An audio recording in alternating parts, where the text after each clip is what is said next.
Yes. Yes. আজি শ্ৰীমন্ত শংকৰদেৱ সংঘ আপোনালোকৰ সমস্তজনে জানে যে উত্তৰ পূব ভাৰতৰ এটা বৃহৎ ধৰ্মীয় সাংস্কৃতিক তথা বৌদ্ধিক অনুষ্ঠান। এই অনুষ্ঠানত প্ৰায় 40-50 লক্ষ ভকত বৈষ্ণৱে এই যিখন সংবিধান আজি সোণাৰীৰ তাৰপৰা এই নামৰ সংগঠনটোৱে দাহন কৰিলে, তেওঁলোকক আমি ধিক্কাৰ দিছোঁ।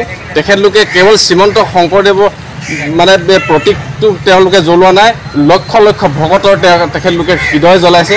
আৰু প্ৰত্যেকজন এই শ্ৰীমন্ত শংকৰদেৱ সংঘৰ প্ৰতি থকা যিসকল অনুৰাগী ভকত, এই শ্ৰীমন্ত শংকৰদেৱ সংঘৰ বাহিৰৰ যিসকল অনুৰাগী, শ্ৰীমন্ত শংকৰদেৱ সংঘৰ অনুষ্ঠানটোৰ প্ৰতি তেওঁলোকৰ যথেষ্ট সহানুভূতি আছে, সেইসকলৰ হৃদয় জ্বলাইছে তেখেতে। আৰু তেখেতলোকে এটা কথা জানিব লাগে যে শ্ৰীমন্ত শংকৰদেৱ সংঘৰ যিটো প্ৰতীকটোৰ ওপৰত লিখা আছে জয় গুৰু শংকৰ, তেখেতলোকে অকল সেই প্ৰতীকটোক জ্বলোৱা নাই, শ্ৰীমন্ত শংকৰদেৱ গুৰুজনাক জ্বলাইছে। আৰু সেই মানে প্ৰতীকটো লিখিছিল বেণু মিশ্ৰ নাম আমাৰ প্ৰভুজনাই, এখেত স্বনামধন্য তেখেতৰ শিল্পী আছিলে, সেই বেণু মিশ্ৰ তেখেতক জ্বলাইছে, শ্ৰীমন্ত শংকৰদেৱক জ্বলাইছে। আৰু জয় গুৰু শংকৰ এই বাণীটো লিখিছিল প্ৰথম মাধৱ পুৰুষজনাই, মাধৱ পুৰুষজনা তেখেতলোকে দাহন কৰিছে। গতিকে তেওঁলোকক আমি ধিক্কাৰ দিছোঁ।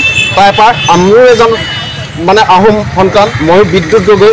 গতিকে এই শ্ৰীমন্ত শংকৰদেৱ সংঘৰ যি নীতি আদৰ্শ, এই সমূহ আমি পালন কৰিম বুলি 12 সত্য খাই আমি শ্ৰীমন্ত শংকৰদেৱ সংঘত সংযোগভুক্ত হৈছোঁ। গতিকে যিসকলে সংবিধান যদি মানি চলিব নোৱাৰে, তাৰ কাৰণে শ্ৰীমন্ত শংকৰদেৱ সংঘৰ দুৱাৰ সদায় খোলা, হয়তো ওলাই যাব পাৰে, হয়তো ইচ্ছা কৰিলে তেখেতলোকে সোমাই আহিব পাৰে, তাক আমি বাধা দিয়া নাই। কিন্তু শ্ৰীমন্ত শংকৰদেৱ সংঘৰ যি সংবিধান, তেওঁলোকে নীতি আদৰ্শ মানি চলক। মই যদি এই সংবিধান উলংঘা কৰোঁ, মোকো তেওঁলোকে বহিষ্কাৰ কৰক, তাৰ প্ৰতি মোৰ কোনো আক্ষেপ নাই। কৃষ্ণ জয় গুৰু শংকৰ।